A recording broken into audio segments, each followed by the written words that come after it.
네, 한 주 동안 치열했던 시장 흐름 핵심만 정리해드리겠습니다. 시장을 읽는 가장 날카로운 시선, 김준영의 시황 끝판왕에 오신 여러분 환영합니다. 저는 진행의 일수아입니다. 네, 여전히 극심한 변동성을 이어가고 있는 우리 시장입니다. 이제는 일일 일사이득화가 익숙해질 만큼 좀처럼 방향성을 잡지 못하는 모습인데요. 여기에 이란발 지정학적 리스크까지 심화되면서 국제유가는 다시 90달러를 넘어섰습니다. 빅테크 기업들의 실적 발표를 연이어 앞두고 있는 현재 시점에서 어떤 전략이 필요할지, 또 미리 준비해둬야 할 핵심 섹터와 종목은 무엇일지 오늘도 김준영 전문가님과 함께 정리해 보도록 하겠습니다. 전문가님 안녕하세요. 네, 안녕하십니까. 어려운 시장에서도 숫자와 수급으로 답을 찾아드리는 김준영 전문가입니다. 이번 주 글로벌 시장은 네 단어로 정리하겠습니다. 전쟁, 금리, 관세, 그리고 제도권입니다. 미국과 이란의 충돌은 원유 수송로를 흔들었고 유가는 다시 물가와 금리를 자극했습니다. 시장은 연준이 올해 안에 금리를 다시 올릴 수 있다는 가능성을 가격에 반영하기 시작했고 트럼프 행정부는 캐나다와 제네릭 의약품의 새로운 관세 카드를 꺼내들었습니다. 여기에 암호화폐 시장 구조를 정리하는 클래리티 법안까지 상원 본 회의에 향하고 있습니다. 주식, 원자재, 채권, 코인 시장이 따로 움직이는 게 아니라 하나의 자금 지도를 놓고 경쟁하는 중입니다. 전쟁은 유가를 올리고 유가는 금리를 자극하고 금리는 자금의 목적지를 다시 정합니다. 네, 저희 본격적인 시작에 앞서서 저희 방송 참여하실 수 있는 방법부터 간단하게 소개해 드리도록 하겠습니다. 헷갈리는 장세 속에서 어떤 투자 전략이 필요할지 고민하시는 분들을 위해서 김준영 전문가님과 함께 할 수 있는 무료 커뮤니티 준비되어 있습니다. 입장 원하시는 분들은 100원의 유료 문자 샵 3989번으로 김준영 세 글자 보내주시거나 방송 하단에 나오고 있는 참여 방법 통해서 저희와 함께 보실 수 있으니까요. 혼자서는 대응하기 어려운 시장 전문가님의 도움 받아보고 싶다 하신다면 지금 바로 무료 커뮤니티 안으로 입장해 보시길 바라겠습니다. 자, 그럼 시황 끝판왕 이제 본격적으로 출발해 보도록 하겠습니다. 먼저 글로벌 시황 흐름부터 함께 짚어보도록 할 텐데요. 전문가님 최근 미증시 흐름 또 어떻게 보고 계신가요? 예, 그럼 나스닥부터 보겠습니다. 네. 7월 20일 나스닥은 1.29% 오른 25,837포인트로 마감했습니다. 4월 연속 하락을 끊었고 필라델피아 반도체 지수는 하루에 5% 이상 급등했습니다. 샌디스크, 웨스턴 디지털, 마이크론 상승이 지수를 끌어올렸습니다. 이번 반등은 단순한 기술적 반등이 아니라 AI 메모리 수요가 아직 살아있다는 기대가 다시 붙은 장입니다. 한국의 7월 1일부터 20일까지 반도체 수출이 전년 대비 180% 급증했고 빅테크 실적을 앞두고 반도체를 너무 많이 팔았다는 되돌림 매수가 들어왔습니다. 하지만 26,000선을 되찾았다고 추세가 끝난 것은 아닙니다. 나스닥은 지금 세 가지 시험지를 동시에 풀고 있습니다. 첫째는 실적, 둘째는 AI 설비 투자, 셋째는 유가와 금리입니다. 먼저 이미 발표된 실적을 보겠습니다. 3M은 2분기 조정 주당 순이익이 2.4달러로 예상치를 웃돌았고 연간 EPS 전망도 8.8에서 8.95달러로 올렸습니다. 특히 데이터 센터의 반도체 수요가 전자사업부를 받쳐줬다는 점이 중요합니다. 헤즈보로는 매직 더 게더링 사상 처음으로 분기 매출 5억 달러를 넘으면서 연간 매출과 이비타 전망을 상향했습니다. GM도 연간 가이던스를 높였습니다. 즉 지금 실적 시즌이 경기가 다 무너진다가 아니라 돈이 되는 제품을 가진 기업과 그렇지 않은 기업을 더 잔인하게 가르는 시즌입니다.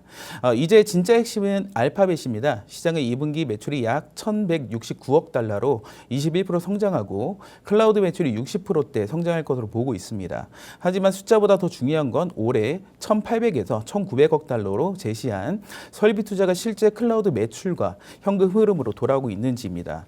테슬라는 자동차 판매량으로 보면 안 됩니다. 2분기 차량 인도는 48만 대를 넘겼고 에너지 저장 장치 배치는 13.기가와트시를 기록했습니다. 이번 실적에서 자동차 마진, 에너지 저장 사업의 수익성, 로보택시와 옵티머스 투자비가 얼마나 들어갔는지를 봐야 합니다. 인텔은 데이터 센터와 서버 수요가 PC 부분의 부담을 얼마나 상쇄하는지가 관건입니다.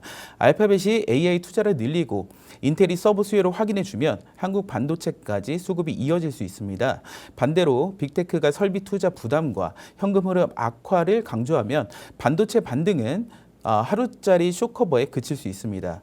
결국 이번 실적 시즌은 질문은 AI 매출이 늘었느냐 하나가 아닙니다. AI에 쓴 돈보다 AI가 벌어온 돈이 더 빠르게 늘고 있냐, 그게 핵심입니다.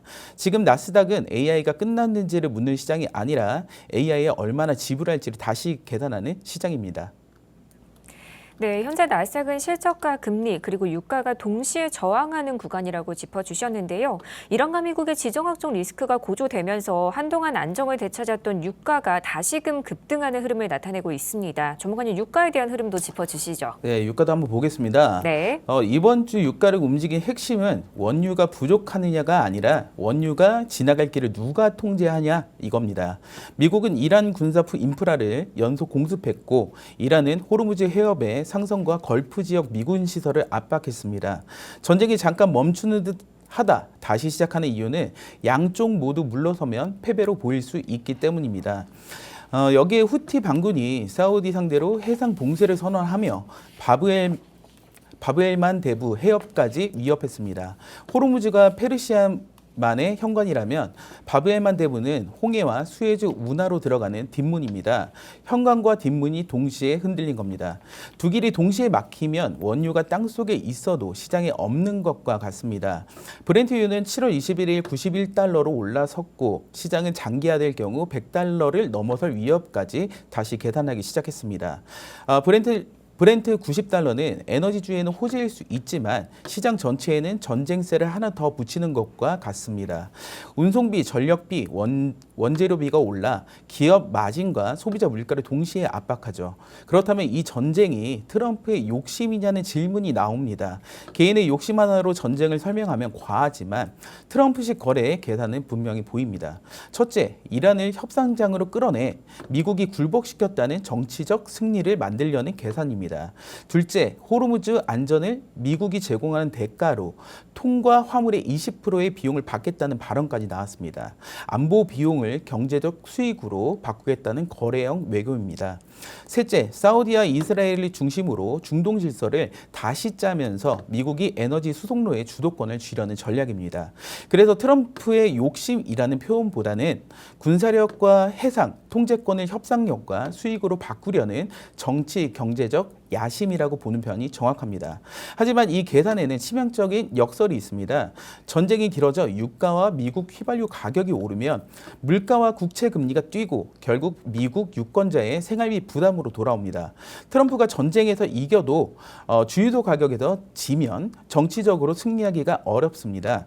따라서 다음 주에는 공습 횟수보다 호르무즈 통항량, 선박 보험료, 바브엘만 대부 우회 여부, 그리고 트럼프가 군사 압박과 협상 중 어느 쪽 수위를 높이는지 보겠습니다. 다음은 금을 보겠습니다. 전쟁이 확대됐는데 금은 고점에서 20% 넘게 조정을 받았고 은은 1월 고점 대비 절반 가까이 밀렸습니다. 안전자산인데 왜 전쟁에서 빠지느냐? 여기서 많은 분들이 헷갈려 합니다. 금은 매일 안 떨어지는 자산이 아닙니다. 예금은 원금 보존, 달러는 금융위기 방어, 금은 화폐 가치, 국가 신뢰가 흔들릴 때 작동하는 보험입니다. 보험료는 시장 금리가 오르면 당장은 비싸게 느껴질 수 있습니다.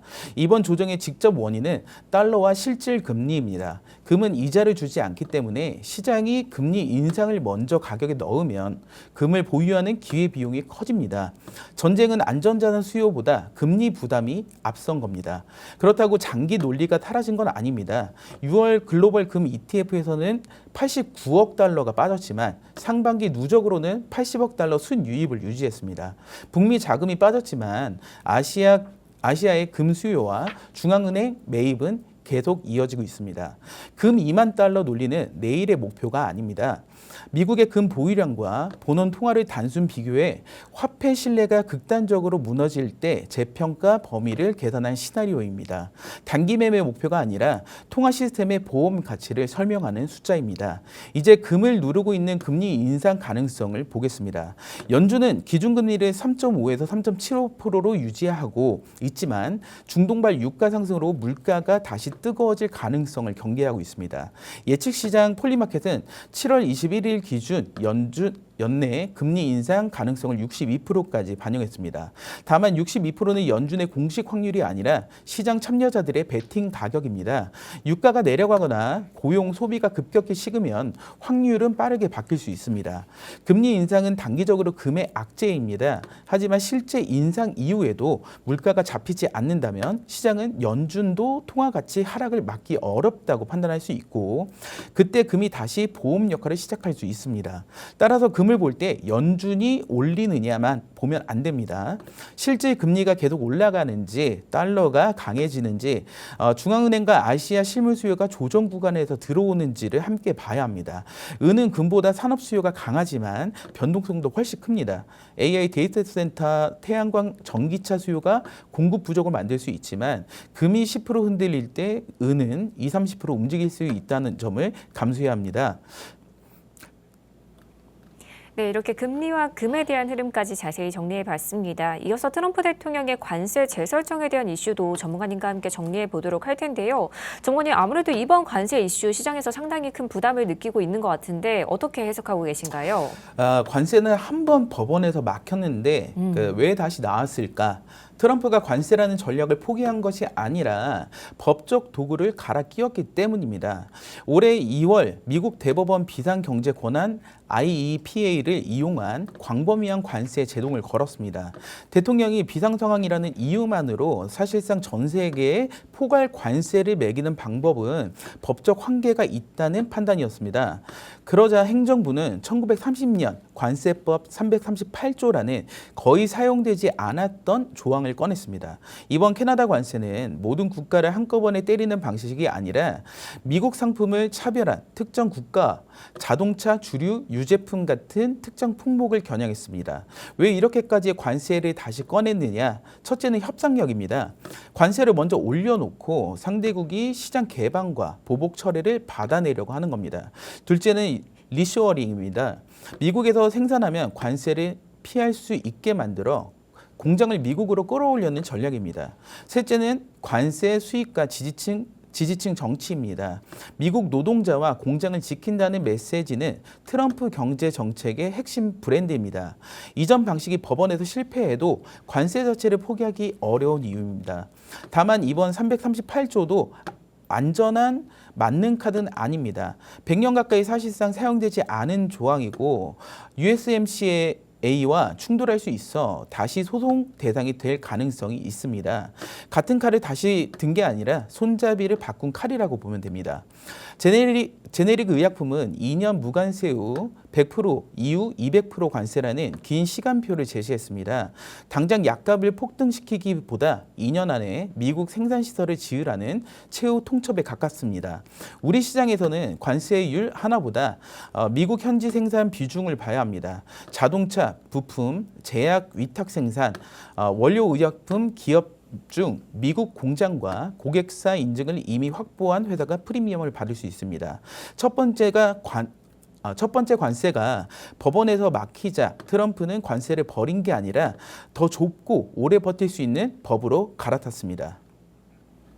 네, 이번 관세의 핵심은 미국의 공장을 가진 기업과 그렇지 않은 기업의 가치가 달라지는 정책이다라는 이야기 해주셨는데요. 이어서 코인에 대한 흐름까지 또 확인해 보겠습니다. 전문가님, 코인 흐름 어떻게 보고 계신가요?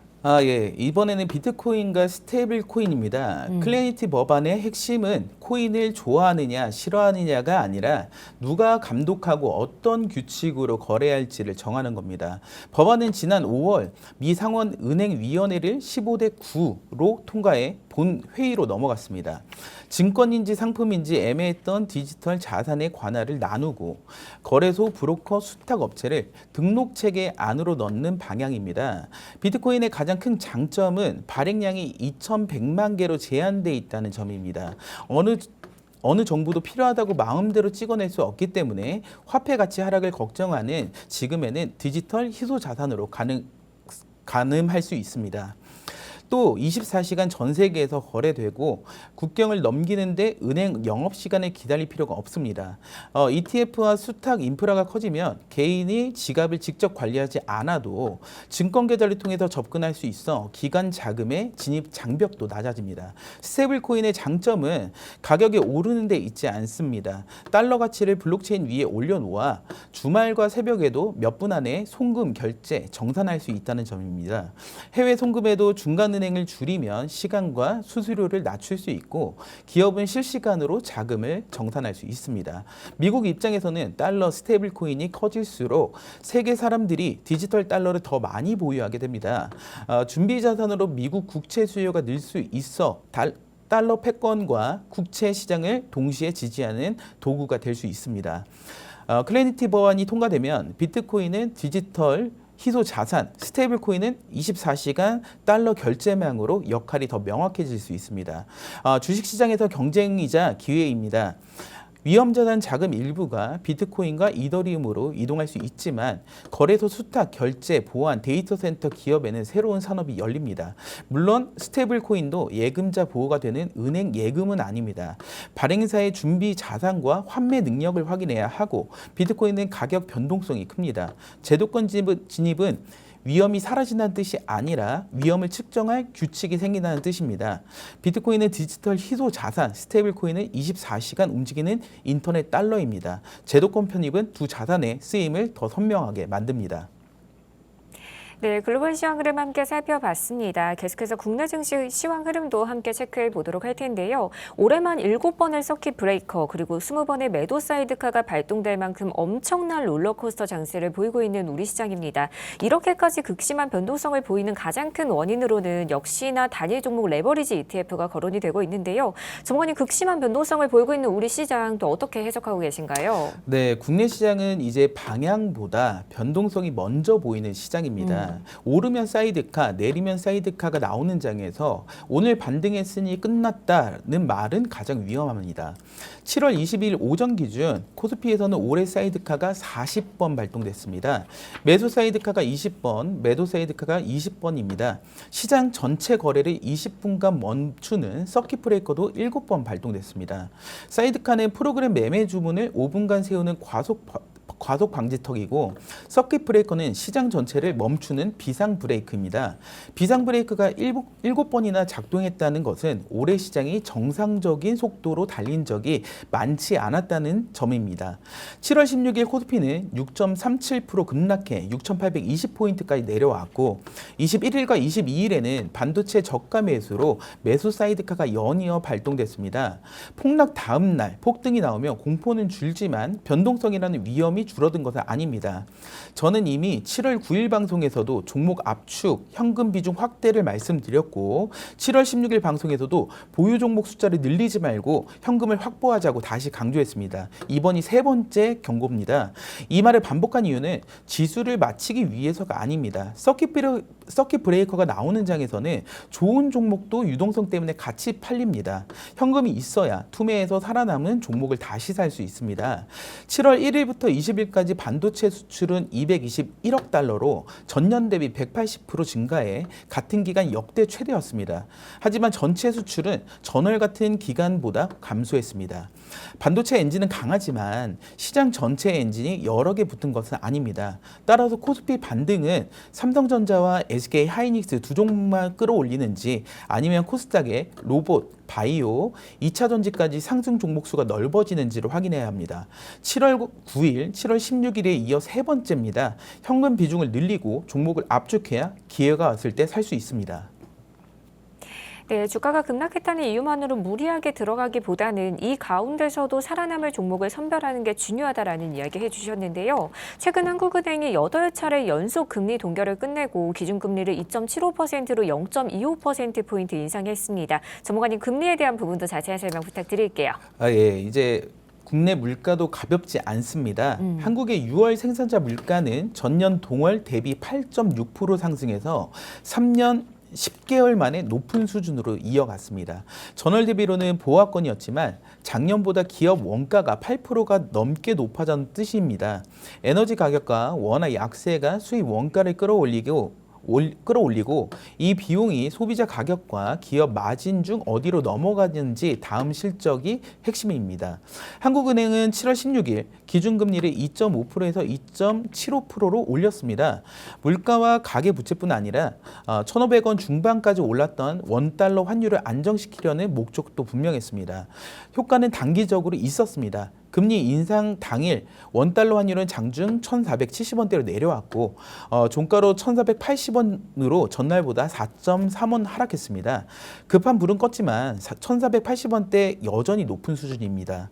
따라서 금리를 올렸으니 환율이 안정됐다라고 단정하기는 어렵습니다. 한국 금리보다 미국 금리 인상 기대, 중동 유가, 외국인의 한국 주식 매도가 더 강하게 움직이면 환율은 다시 올라갈 수 있습니다. 환율이 진짜 안정됐다고 보려면 1,470원대를 일시적으로 찍는 것보다 1,450원 아래에서 며칠간 안착하고 외국인이 현물과 선물을 동시에 사는 흐름이 나와야 합니다. 금리 인상은 은행주에는 순이자 마진 방어 재료가 될 수 있지만 건설 내부 고부채 기업에는 이자 부담이 높습니다. 이번 인상은 업종 전체 호재가 아니라 기업의 부채 체력을 기르는 필터입니다. 네, 금리에 대한 부분까지 정리해봤습니다. 시장의 변동성이 야기하고 있는 단일 종목 레버리지 ETF에 대한 정부 보완 대책이 최근에 발표가 됐는데요. 전문가님, 레버리지 현재 흐름은 어떻게 보고 계신가요? 예, 일단은 이 화면에서 숫자를 잘 봐야 합니다. 투자자가 98%, 99%씩 손실을 봤다는 뜻이 아니라 해당 레버리지 상품을 보유한 투자자 가운데 손실 중인 상태인 투자자의 비율이 각각 98.27%, 99.56%라는 뜻입니다. SK하이닉스 단일 종목 레버리지의 기준일 종가는 14,585원이었고 평균 매입 단가 구간은 훨씬 위에 형성되어 있습니다. 삼성전자 레버리지 역시 기준일 종가 13,300원으로 거의 모든 보유자가 손실 상태였습니다. 2배 레버리지는 기초 자산의 하루 수익률을 2배로 추정합니다. 장기간 주가가 오르내리면 복리 효과와 변동성 손실 때문에 본주가 원래 가격으로 돌아와도 레버리지 상품은 원래 가격으로 복구되지 않을 수 있습니다. 그래서 레버리지 상품은 장기 투자 종목이 아니라 방향과 기간을 같이 맞춰야 하는 단기 도구입니다. 본주가 10% 빠지면 레버리지가 이론적으로 20%가 흔들리고 반등이 하루 늦으면 손실 회복은 더 어려워집니다. 7월 16일 금융투자협회 확정치 보면 반대 매매는 148억 원으로 전일보다 크게 줄었습니다. 폭락 직후 강제 청산 압력은 이미 일단 진정됐다는 뜻입니다. 하지만 투자자 예탁금도 1조 8천억 원이 줄어 108조 1천억 원으로 내려왔습니다. 반대 매매가 줄었다고 매수 여력이 늘어난 것이 아니라 개인의 매수 대기 실탄도 함께 소진되고 있다는 뜻입니다. 여기서 중요한 건 D+2 시차입니다. 당일 폭락의 진짜 반대 매매야 미수 변화는 며칠 뒤 통계가 반영됩니다. 숫자가 줄었다고 공포가 모두 끝난 것으로 판단되면 안 됩니다. 반등이 이어지려면 개인이 무리하게 빚을 다시 늘리는 것이 아니라 외국인과 기관이 현물과 선물 매수가 들어와야 합니다. 개인 예탁금으로 삼성전자와 SK하이닉스 두 초대형 종목을 계속 끌어올리기는 어렵습니다. 강제 청산에 불은 줄었지만 매수 실탄도 줄었습니다. 다음 반등은 개인의 빚이 아니라 외국인의 현금이 만들어야 합니다. 네, 레버리지 ETF는 변동성이 큰 장에서는 손실도 예상보다 훨씬 커질 수 있다는 점 꼭 유의하셔야겠습니다.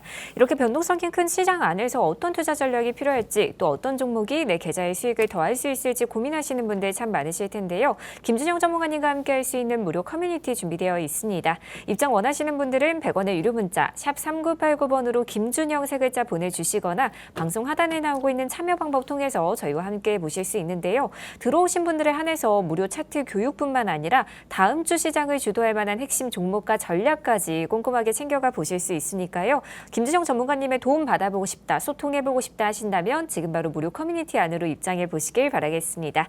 네, 다음으로는 시장의 흐름을 움직였던 핵심 섹터와 테마 종목들 함께 짚어보도록 하겠습니다. 전문가님 첫 번째 특징 테마 어떤 테마로 준비해 주셨을까요? 예, 첫 번째 특징 테마는 물류 자동화와 반도체 공정용 이송 로봇입니다. 시장이 로봇이라고 기업이라고 하면 휴머노이드부터 떠올리지만 기업이 실제로 돈을 쓰는 곳은 공장에서 무거운 장비와 자재를 정확하게 안전하게 옮기는 자동화입니다. 오늘의 기준 종목은 TXR 로보틱스입니다.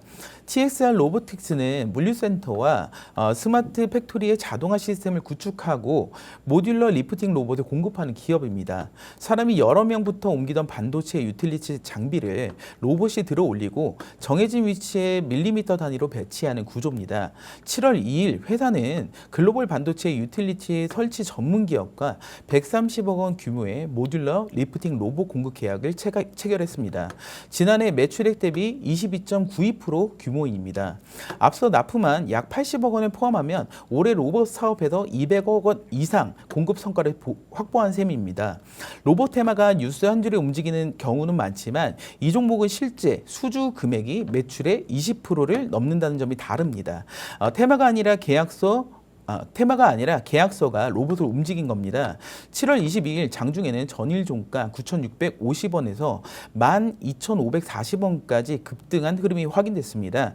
그만큼 수급이 강하지만 이미 하루 변동폭이 큰 종목이기 때문에 상한가나 장대 양봉을 보고 추격하면 위험합니다. 차트에서는 세 가지를 보겠습니다. 첫째, 급등 전 가격대인 9,000원대 후반, 10,000원을 초반을 눌리면서 지키는지. 둘째, 거래 대금이 급감하지 않는지. 셋째, 로봇주 전체로 수급이 확산되는지입니다. TXR 로보틱스는 강한데 다른 로봇주가 전혀 움직이지 않으면 개별 수주 종목입니다. 반대로 물류 자동화, 스마트 팩토리, 반도체, 이송, 로봇까지 동반 상승하면 섹터 수급으로 확대된 겁니다. 사람 모양의 로봇이 화제를 만든다면 공장에서 돈을 버는 로봇은 무거운 장비를 정확하게 옮깁니다. 네, 첫 번째 특징 테마로 물류 반도체 자동화 로봇, 특징 종목으로는 TXR 로보틱스 함께 살펴봤습니다. 자, 계속해서 그럼 두 번째 특징 테마로 또 빠르게 넘어가 보도록 하겠습니다. 전문가님, 다음으로는 어떤 테마 주목해보면 좋을까요? 네, 두 번째 특징 테마는 전고체 배터리와 2차 전지 소재입니다. 기준 종목은 EV 첨단 소재입니다. 이 종목은 투자한 대만 전고체 배터리 기업 플롤로지움이 기술과 파트너십 때문에 시장에서 전고체 배터리 관련주로 인식됩니다. 프롤로지움은 전기차뿐 아니라 ESS, 건설기계, 전기 항공기까지 적용 범위를 넓히고 있습니다. 전고체 배터리는 액체 전해질 대신 고체 전해질을 사용해 화재 위험을 낮추고 에너지 밀도를 높일 수 있다는 기대감을 받고 있습니다. 기술이 상용화되면 전기차 주행거리와 충전 시간, 안전성을 판을 바꿀 수 있다는 점이 테마의 힘입니다. 하지만 EV 첨단 소재는 좋은 이야기만 보고 접근하면 안 됩니다. 회사는 7월 13일 결손금 해소와 재무구조 개선을 목적으로 10대1 무상 감자를 결정했습니다. 감자는 주식수를 줄이는 회계적 조치이지 기업 가치가 자동으로 커지는 호재가 아닙니다. 따라서 이 종목은 전고체 배터리 투자 스토리와 재무 구조 개선 이벤트를 분리해서 봐야 합니다. 프롤로지움의 기술 진전이 실제 지분 가치와 사업 실적으로 연결되는지, 감자 이후 추가 자금 조달이나 희석 위험이 없는지를 확인해야 합니다. 단기 수급에서는 거래 정지와 감자 일정 재개 이후 기준 가격이 중요합니다. 가격이 싸 보인다고 접근하는 종목이 아니라 거래가 재개된 거래 대금이 붙고 저점을 지켜주는지를 확인해야 합니다. 후발 종목으로 전고체 배터리 소재와 장비, 리튬 관련주가 같이 움직이는지를 보겠습니다. EV 첨단 소재만 급등하면 기업 이벤트 수급이고 전고체 배터리 종목군이 함께 움직이면 섹터 수급입니다. 전고체 배터리는 미래의 꿈이지만 주가는 오늘의 재무제표와 수급으로 움직입니다.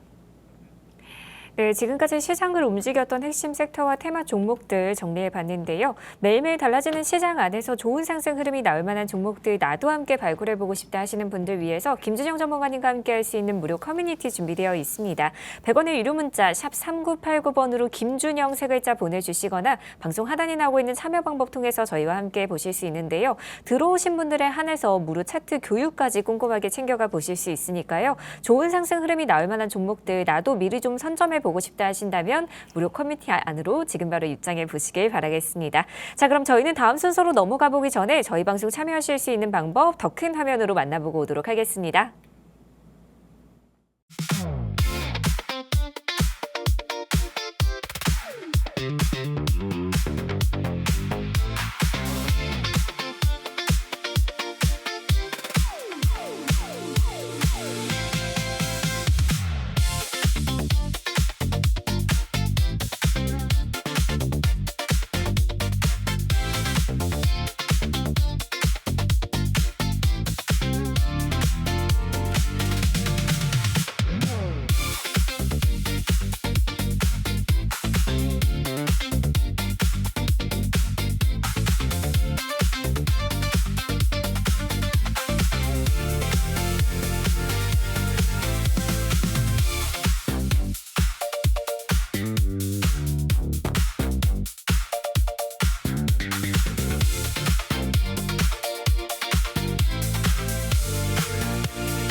네, 먼저 김준영 전문가님이 앞서 공략해 주셨던 종목들 어떤 성과들을 가져와 줬는지 상승률 현황부터 함께 살펴보도록 하겠습니다.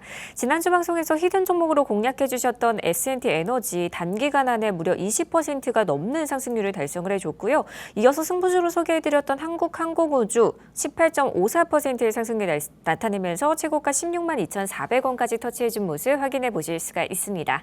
자, 그럼 지금부터는 그동안 소개해드렸던 핵심 종목들 전문가님과 함께 꼼꼼하게 점검해보는 시간 가져보도록 하겠습니다. 전문가님, 시청자분들께 자세한 리뷰 부탁드릴게요. 예, 시장은 공포에 흔들렸지만 제가 뽑은 종목은 달랐습니다. S&T 에너지는 20%, 한국항공우주는 18%, 두 종목 모두 최고가 기준 두 자리 숫자의 수익률입니다.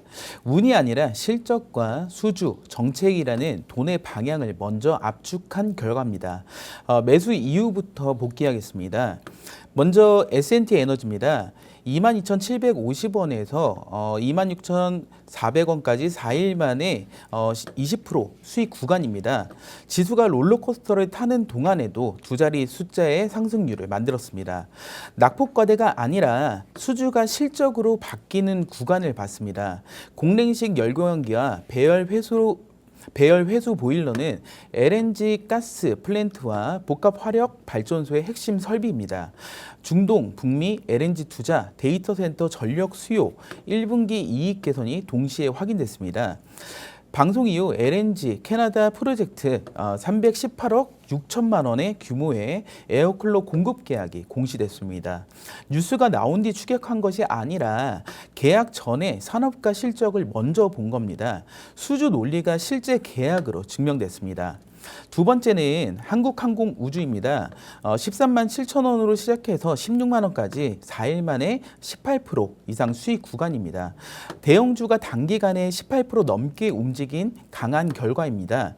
단순한 전쟁 테마가 아니었습니다. KF-21 전투용 적합 판정과 양상 납품 플랜트 말레이시아향 FA50 수출 진행, 대규모 수주 잔고의 실적 전환을 봤습니다. 시장이 흔들려도 자금이 다시 붙을 수 있는 이유가 분명했습니다. 공포장에서 수익을 만드는 방법은 버티기가 아니라 압축입니다. 돈이 들어올 이유가 분명한 기업을 눌림에서 잡는 겁니다. 두 종목 모두 일주일 만에 두 자리 숫자 수익 구간, 이것이 종목 압축의 힘입니다. 아직 두 종목은 목표가까지 한참 가야 하며 한국항공우주는 곧 실적 발표까지 남아있기 때문에 이런 시장에서 수익을 극대화할 수 있는 효자 종목입니다. 시청자 여러분, 언제까지 내비게이션 없는 길찾기를 하실 건가요? 제가 차트 교육과 수익까지 모두 자동으로 만들어 드리니 지금이라도 커뮤니티 꼭 입장하셔서 돈 버는 방법을 배워 가셔야 합니다. 네, 그동안 소개해드렸던 핵심 종목에 대한 흐름들 함께 살펴봤습니다. 앞서 전문가님께서 미리 공략해 주셨던 한국항공우주 18%의 상승 흐름을 나타냈고요. 이외에도 S&T 에너지처럼 좋은 상승 흐름이 나올 만한 종목들 전문가님께서 미리미리 공략을 해주고 계신데요.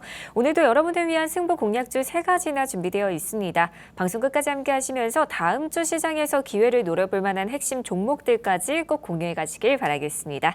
자, 계속해서 시황급한항의 하이라이트 김준영 전문가님의 다음 주 승부 공략주 2가지 바로 만나보도록 할 텐데요. 전문가님 어떤 종목으로 준비해 주셨을까요? 이번 승부주는 그 화려한 테마보다 금리와 실적 그리고 현금으로 주주에게 답하는 종목을 골라왔습니다. 네. 첫 번째는 KB금융입니다. 시장이 금리라는 비를 맞을 때 대부분의 기업은 우산을 사야 하지만 은행은 우산을 파는 업종입니다.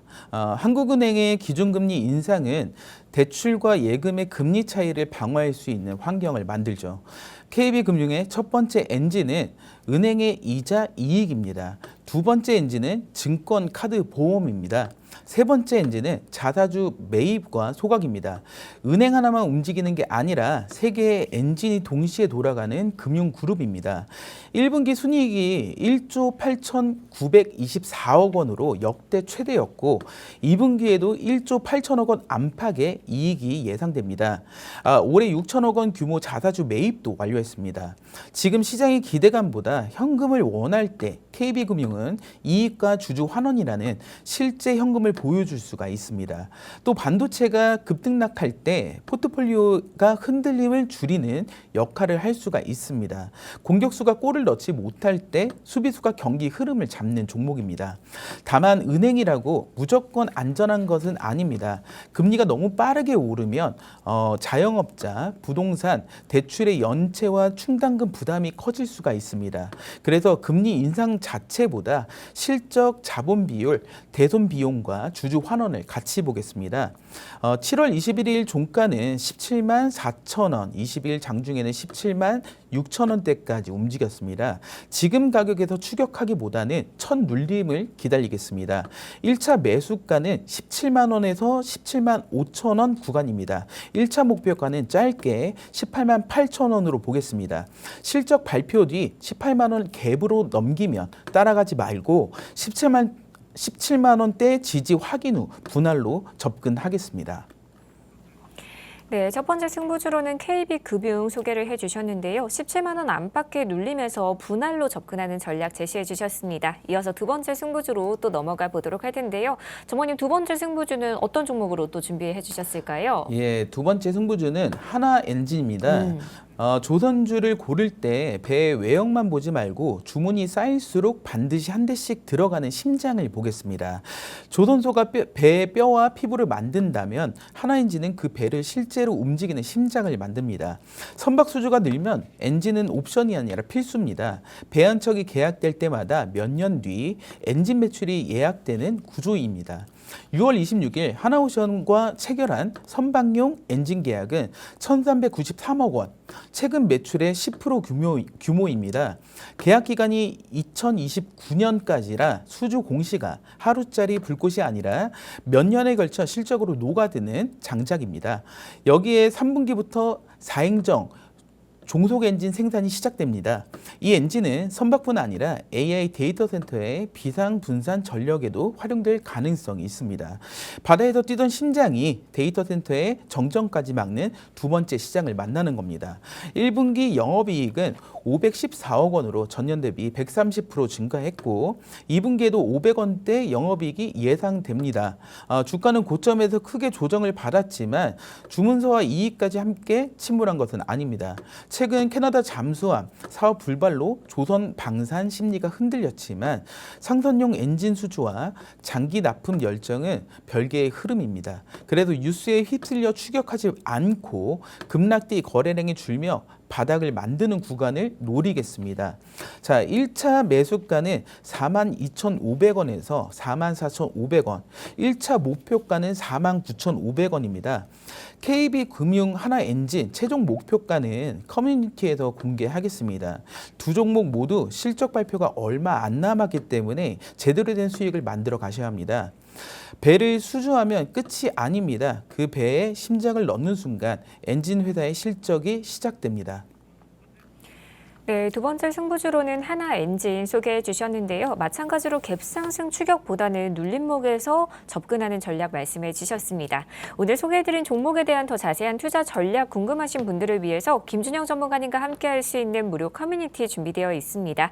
입장 원하시는 분들은 100원의 유료 문자 샵 3989번으로 김준영 세 글자 보내주시거나 방송 하단에 나오고 있는 참여 방법 통해서 저희와 함께 보실 수 있는데요. 들어오신 분들에 한해서 무료 차트 교육뿐만 아니라 다음 주 시장을 주도할 만한 핵심 종목과 전략까지 빠짐없이 챙겨가 보실 수 있으니까요. 감으로 하는 투자가 아니라 기준이 있는 매매 전략 제대로 한번 세워보고 싶다 하신다면 지금 바로 무료 커뮤니티 안으로 입장해 보시길 바라겠습니다.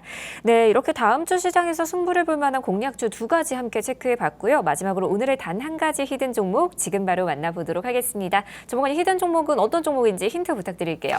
예, 이번 히든 종목은 AI 칩을 만드는 회사가 아닙니다. GPU가 입주하기 전에 전기를 먼저 이사시키는 회사입니다. 이 종목을 제가 히든 종목으로 뽑은 이유는 수익률이 90에서 100% 정도 예상을 하고 있기 때문입니다. AI 데이터 센터는 데이터가 사는 아파트가 아니라 전기를 먹는 하마입니다. GPU는 퇴근도 안 하고 휴가도 안 갑니다. 서버가 24시간 돌아가려면 전압을 바꾸는 변압기와 전기를 끌어오는 초고압 케이블이 먼저 깔려야 합니다. 오늘의 히든 종목은 전선과 전력 기기를 같이 생산합니다. 쉽게 말해 전력의 고속도로만 까는 게 아니라 고속도로 입구에서 전압을 바꿔주는 톨게이트까지 함께 만드는 회사입니다. 첫 번째 매력은 숫자입니다. 1분기 매출 5,061억 원, 영업이익 507억 원으로 전년 대비 각각 11%, 49% 증가했습니다. AI라는 글자만 붙인 테마주가 아니라 전기가 실제 이익으로 변하고 있습니다. 두 번째는 주문 냉장고가 가득 꽉 차 있다는 겁니다. 1분기 말 수주 잔고가 약 2조 6,496억 원이고 74%가 해외 물량입니다. 오늘 주문이 끊겨도 이미 받은 주문을 생산하고 납품할 시간이 남아있는 구조입니다. 세 번째는 영국 845억 원 초고압 케이블 계약입니다. 북미와 중동을 달리던 전력 고속도로가 유럽까지 뻗기 시작했습니다. 수출 지역이 넓어질수록 한국과의 경기와 정책에 대한 의존도도 낮아집니다. 정부는 AI 데이터 센터를 국가 전략 사업으로 육성해 550조 원의 민간 투자를 이끌겠다는 계획을 내놨습니다. 데이터 센터 건물보다 먼저 필요한 것이 전력망입니다. GPU는 택배로 가져올 수 있지만 초고압 승전망은 오늘 주문해서 내일 설치할 수 없습니다. 반도체가 무대 위에 스타라면 이 회사는 무대 아래 케이블을 깔아 조명이 꺼지지 않게 하는 스태프입니다. 스타가 많아질수록 뒤에서 전선을 잡는 사람은 더 바빠집니다. 최근 고점에서 가격 조정이 나왔기 때문에 전력기기 섹터로 순환매가 돌아오면 낙폭과대 반등을 노릴 수 있습니다. 특히 대형 변압기주가 먼저 움직인 뒤 수급이 케이블과 종전기 종목으로 퍼지는지를 보겠습니다. 하지만 주문 냉장고가 가득하다고 아무 가격에 사면 안 됩니다. 프로젝트 매출 인식이 늦어질 수 있고 구리 가격과 환율, 원가가 수익성을 흔들릴 수 있습니다. 꿈은 AI지만 계산서는 구리와 환율로 날아옵니다. 차트에서는 세 가지를 보겠습니다. 첫 번째, 55,000원대에서 거래 대금이 살아있는지, 두 번째, 전력객이 대형주와 함께 움직이는지, 셋째, 외국인 수급이 다시 들어오는지입니다. 방송에서 목표가 시나리오만 공개하고 정확한 매수가 비중 리스크 관리선은 커뮤니티에서 실시간으로 잡겠습니다. 오늘 히든 종목의 1차 중기 목표가는 91,700원이고 최종 목표 시나리오의 목표가는 123,300원으로 보겠습니다. 다만 이 숫자는 한 번에 직행하는 것이 아닙니다. 수주와 실적을 확인하며 구간마다 분할 대응하겠습니다. 이 종목의 이름을 먼저 아는 게임이 아닙니다. AI 데이터 센터 정책 2조 6천억 원대의 수주 잔고, 영국 845억 원 계약과 거래량이 같은 자리에서 만나는 순간에 잡는 게임입니다. GPU보다 먼저 전기가 이사오는 길목을 공략하겠습니다. AI가 전기를 먹을수록 전력망은 더 바빠집니다. 칩보다 먼저 깔리는 전력의 고속도로의 오늘의 히든 종목입니다. 네, 오늘의 히든 종목까지 함께 만나봤습니다. 오늘 소개해드린 종목에 대한 더 자세한 투자 전략과 히든 종목 종목명 궁금하신 분들을 위해서 김준영 전문가님과 함께 할 수 있는 무료 커뮤니티 준비되어 있습니다. 입장 원하시는 분들은 100원의 유료 문자 샵 3989번으로 김준영 세 글자 보내주시거나 방송 하단에 나오고 있는 참여 방법 통해서 저희와 함께 보실 수 있으니까요. 지금 바로 들어오셔서 오늘의 히든 종목과 함께 현재 시장 대응 전략까지 꼭 공유해 가시길 바라겠습니다. 정원이 아무래도 요즘 시장이 워낙 변동성도 크고 대응하기 참 어려운 시장이다 보니까 개인 투자자분들 특히나 우리 시청자분들께 전문가님의 좀 추가적인 조언이 좀 필요할 것 같아요. 있으시면 한 말씀 부탁드릴게요. 알겠습니다. 시청자 여러분, 오늘 시장을 제가 한 문장으로 좀 정리해드리겠습니다. 네. 지금은 기업만 보는 시장이 아니라 전쟁, 금리, 관세, 제도 변화가 자금의 목적지를 바꾸는 시장입니다. 글로벌에서는 나스닥 26,000선 회복 여부와 브렌트유 90달러 안착 여부, 연준 금리 인상 확률과 그리고 미국과 이란의 확전 여부를 보겠습니다. 금은 전쟁 속에서 금리 부담 때문에 조정을 받았지만 중앙은행 수요와 화폐가치 해지라는 장기 논리는 남아 있습니다. 다만 2만 달러라는 단기 목표가가 아니라 극단적인 화폐 신뢰 훼손 시나리오를 보겠습니다. 관세는 캐나다 제네릭 의약품처럼 품목별로 다시 설계되고 있습니다. 기업의 생산지가 어디인지 미국 현지화가 가능한지를 봐야 합니다. 그리고 클래리티 법안이 통과되면 코인이 제도권 자산으로 한 단계 들어오게 됩니다. 주식시장의 돈이 모두 코인으로 간다는 뜻은 아니지만 위험자산 자금의 선택지가 늘어난다는 점은 분명합니다. 국내에서 한국 PPI가 8.6%, 기준금리가 2.75%, 코스피의 비트코인급 변동성을 함께 봐야 합니다. 반대 매매는 줄었지만 개인 예탁금도 감소했고 삼성전자와 SK하이닉스 레버리지 투자의 대부분의 손실 구간에 있습니다. 특징 테마는 TXR 로보틱스와 EV 첨단 소재를 제가 알려드렸고요. 승부주로는 금리와 주주 환원이 붙은 KB금융, 수주와 엔진 실적이 붙은 하나 엔진으로 압축했습니다. 히든 종목은 AI 데이터 센터가 늘어날수록 먼저 깔려야 하는 전력의 고속도로를 말씀드렸고요. 지금은 무조건 버티는 장이 아닙니다. 종목 수를 줄이고 현금 비중을 확보하고 실적과 수주가 확인되는 기업만 남겨야 합니다. 버티는 것은 전략이 아닙니다. 어디서 줄이고 어디서 다시 들어갈지 계획이 있어야 전략입니다. 돈을 버는 방법을 알아야 평생 안전 투자를 할 수 있습니다. 교육이나 종목 선정, 수익 구간 매도, 그리고 그리드 짜는 법 모두 제 커뮤니티에서 입장해서 배워가시길 바랍니다. 네, 이렇게 한 주간의 시장 인사이트에 대해서 전문가님과 함께 자세하게 정리해 봤는데요. 오늘의 히든 종목 그리고 더 자세한 투자 전략까지 꼼꼼하게 좀 세워보고 싶다 하시는 분들 위해서 김준영 전문가님과 함께 할 수 있는 무료 커뮤니티 준비되어 있습니다. 입장 원하시는 분들은 100원의 유료 문자 샵 3989번으로 김준영 세 글자 보내주시거나 방송 하단 통해서 나오고 있는 참여 방법 통해서 저희와 함께 보실 수 있는데요. 들어오신 분들에 한해서 히든 종목 종목명과 더불어서 더 확실한 핵심 투자 전략까지 꼼꼼하게 챙겨가 보실 수 있으니까요. 지금 바로 들어오셔서 오늘의 히든 종목과 함께 현재 시장 대응 전략까지 꼭 공유해 가시길 바라겠습니다. 네, 김준영의 시황 끝판왕 아쉽지만 오늘 저희가 준비한 내용은 여기까지입니다. 저희 방송에서 제공하는 정보는 투자 판단에 대한 참고 조언일 뿐 해당 종목의 가치 또는 상승과 하락을 보장드리지 않는다는 점 현명한 투자 판단에 유의하시길 바랍니다. 오늘도 끝까지 시청해 주신 여러분 고맙습니다.